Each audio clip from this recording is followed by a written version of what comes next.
You are watching the Friday edition of Platinum Northwest TV News. Good evening and thank you so much for joining us. I'm Philadelphia Mangoeng. Let's take a look at the leading top stories. First up, the Department of Transport continues its festive season road safety campaign, and the Premier of the Northwest, Mokgosi, delivers a Christmas and New Year message to the residents of the province. In the business news, power utility Eskom posts a 55 billion rand loss. And in the sports news, South African teams are in action in the URC this weekend. We begin here. Vehicle inspections already underway at the Grasmere Toll Plaza, where the Deputy Minister of Transport, Mokgosi, is currently leading a road safety operation. All of us to plan our trips accordingly. We are trying to make up for lost time on the road, the inability to respect time and the inability to plan correctly. My late mother used to say, we would rather be late for your next appointment than be early for heaven.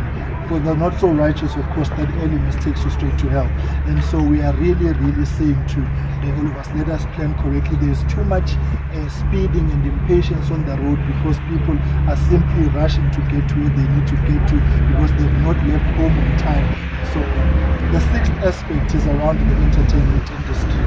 And we are making again another clarion call to the industry players to observe due diligence insofar as patron management is concerned.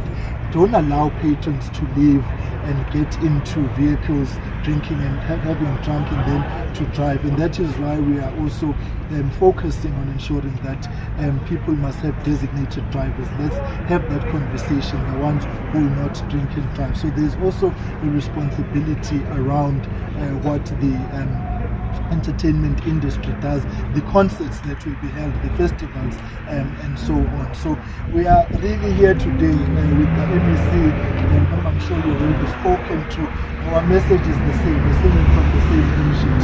We are calling for safety on our roads, and Minister Chris yesterday was very clear about the work that we still need to do, and she enjoys our support as the ministry and as the department and as the provinces in pushing for all of us to actually observe the rules of the road, to be patient on the road, and for us to do the right thing. I conclude by saying, can we not also be contributors to road corruption with the cold drink phenomenon, with the bribery phenomenon, because it is counterproductive.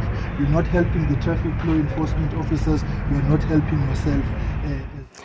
Now, Hlengwa also asks for people to follow the rules of the road. Necessary to ensure that there's visibility and there's safety, and therefore these roadblocks are a continuation of the operations that we are doing to ensure that there's compliance with the road and that we've got the right drivers and the right vehicles on the roads for South Africa, particularly during this period actually of the festive season. And we have rolled out a heightened festive season road safety plan. What we do want to reiterate is that, one, let us all be safe on the roads. There's a need for us to observe rules, to comply with the directives of law enforcement officers. There's quite a number of pillars that we want to actually highlight. One, let's not drink and drive. Let us not drink and walk. And I think it is important that we have an honest discussion as the country about the high levels of alcohol usage. If you look at the fact that the World Health Organization is telling us that South Africa is number 5 in the world in terms of alcohol consumption. In other news, as the province has recorded great improvements in the 2023-2024 departmental and municipal audit findings, they don't intend to drop the ball. And for that, the Premier has a message for the provincial community. Let's take a look. Ya province ya Northwest, jaaka re setse re le mo pakeng ya malatsi a khunologo a Keresemose le mafelo a ngwaga, re tsaya tšhono eno go lebelela ko morago le go tokafatsa maano a puso a go itlhaganedisa thebolo ya ditirelo. Ngwaga ono o tsamela mmogo le go keteka ga dingwaga di le 30 tsa kgololesego. Re le province ya Northwest re fitlheletse dintlha di le mmalwa tse di bontshang maikaelelo a rona a go tokafatsa matshelo a baagi. Le fa go ntse jalo go na le dikgwetlho di le dintsi tse re samaganeng le tsona, mme ke na le tsholofelo ya gore re tla kgona go dira go feta fa. Ke ka tshwaraganelo le boineelo mo tirong ya rona re ka kgonang go tlhola ditiro tse di tlhokegang le go godisa ikonomi ya rona re sa tlogele ope ko morago. Mo boemong jwa puso ke rata go eleletsa baagi botlhe masego le matlhogonolo mo pakeng eno ya boitumelo ya go bontsha lerato le go abelana dimpho. Ke tsaya nako eno go leboga bakhuduthamaga, badiredipuso, magosi ya rona, baeteledipele ba dikereke tse di farologaneng, mekgatlho ya baagi ga mmogo le ba lefapha la poraefete ka karolo e ba nnileng le yone mo go netefatseng fa mananeo a thebolo ya ditirelo a fitlhelela baagi. A re direng tsotlhe tse di tsamaisanang le paka eno ka maikarabelo, mme re tswelele go leboga Modimo ka botshelo le tsotlhe tse a re abetseng tsone. Go botlhe ba ba tla tsayang maeto, itlhokomele mo ditseleng le obamele melao yotlhe ya tsela.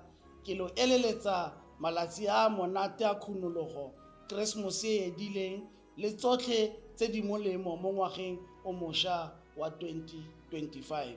Ke a leboga.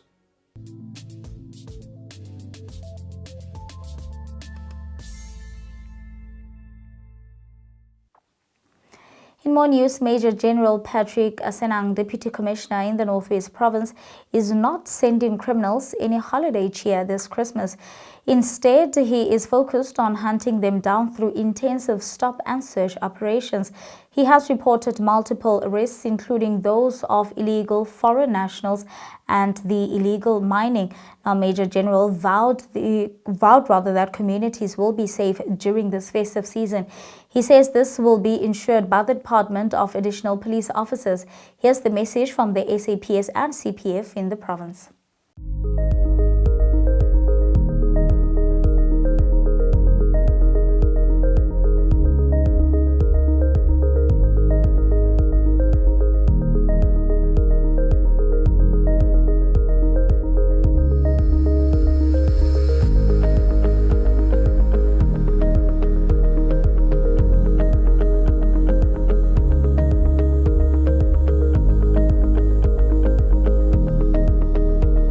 The year 2024 has been challenging in many ways, yet extremely rewarding in others.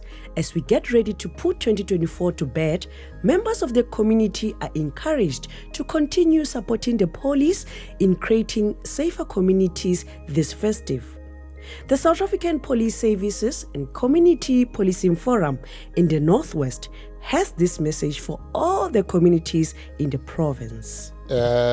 As the South African Police Service in the Northwest, we would like to take this opportunity to wish not only our members and their loved ones a very Merry Christmas and a prosperous 2025, but we also want to say to our communities, including the inhabitants of the Northwest Province, that as we will be celebrating the birth of Jesus Christ in December, as well as we will be eagerly awaiting the dawn of the new year. Let us do so responsibly. Let us not engage in dangerous practices. We know that in celebrating the dawn of the new year, we often see our communities using fireworks and then exposing even young children to the use of these fireworks without any parental supervision. We often see overindulgence, especially in liquor, reckless driving, speeding, and all other behaviors that are not allowed. Let us be safe. We want to see everybody, school children, parents going back to work safe and contributing towards building a safe and secure environment for all the people of our province as envisaged in the National Development Plan. Merry Christmas to all of you, the people of the province, and a prosperous 2025 from us, the South African Police Service in the province. Good afternoon. My name is Robert Malungane, the Provincial Community Police Board Chairperson in Northwest. I'm together with Mr. Maimani, who is the Deputy District Chairperson of Dr. KK.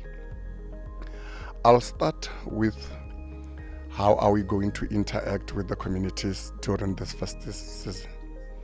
What is happening currently, we are having what we call the Festive Operation Plan for the CPF, where we are having our community members, whom we call the CIBs, the Community in Blue members, whom we deployed to the malls, but not every day and not on their own. When we deploy them to the busy malls or to the malls where we know there has been a lot of crime patterns reported. So we are ensuring their visibility and the visibility of the of the police. Secondly, every pension pay point, our members are going to ensure they are visible there. The schools during the festive season, we are having the strategy on how we are going to look after our schools, because experience has told us that schools are getting buggled, especially during festive seasons, where we see the people stealing child feeding scheme meals or computers and laptops at schools.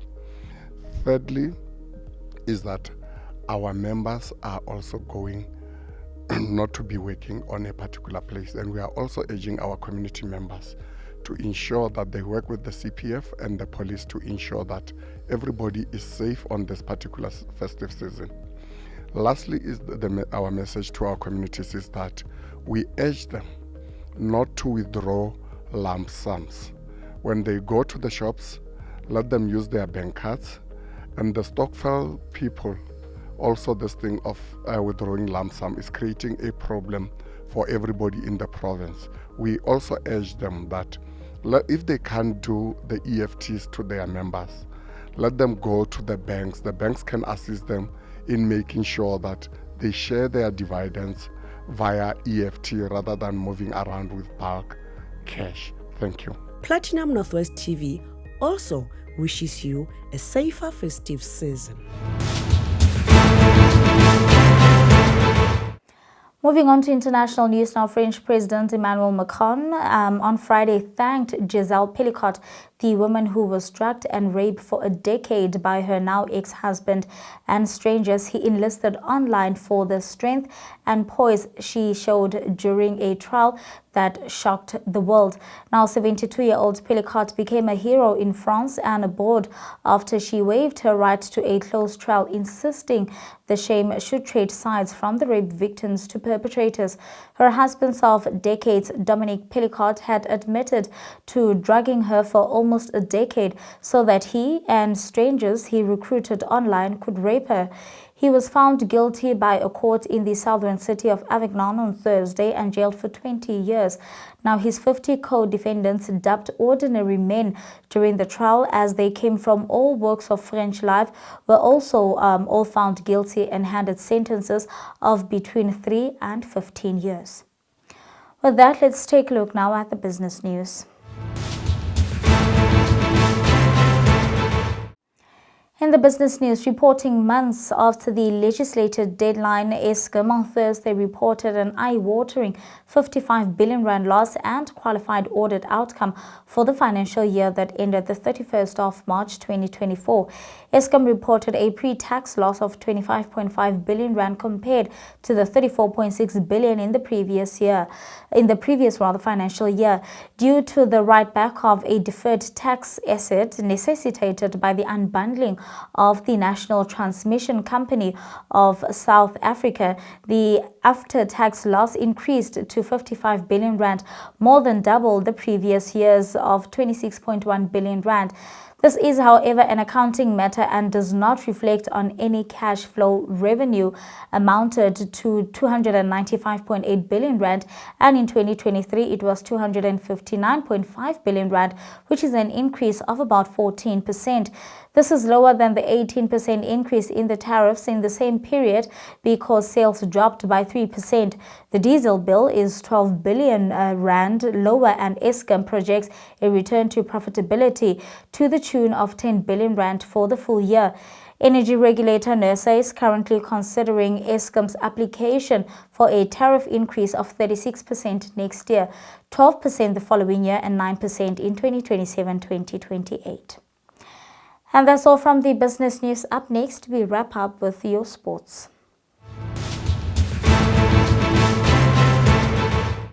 In rugby news, the Sharks have been bolstered by a host of returning Springboks led by captain Siya Kolisi for the United Rugby Championship derby against the Bulls at Kings Park in Durban on Saturday. Kickoff is at 6 p.m. Now, along with Kolisi, props Oxenche and Vincent Koch, wing Makazole Mampimpi, centre Andre Esterhuizen, as well as fullback Aphelele Fasi all return to the starting 11 after missing the heavy Championship Cup defeat against Leicester Tigers over the past weekend. The Stormers are expected to name a strong team for the United Rugby Championship encounter against the Lions at Cape Town Stadium on Saturday after some timely reinforcement returned to full training. And they will be boosted even more by the return of the Springbok utility back Sasha Feinberg Mgomezulu, who has recovered from concussion, while fellow Boks stars Frans Malherbe, Dion Fourie and Ben Jason Dixon are all back in full training and could make the match 23. Moving on to cricket news, a gutsy half-century by experienced batter Heinrich Klaasen and a spectacular debut by fast bowler Kwena Maphaka were not enough as the Proteas fell short in a convincing 81-run defeat to Pakistan in the second ODI in Cape Town last night. With the tourists having also won the opening match of the series in Paarl, a couple of days earlier, they took an unsaleable 2-0 lead with one match to play this weekend. Klaasen bashed 97 runs of 74 deliveries, including 8 fours and 4 sixes, falling just 3 runs short of his 5th century.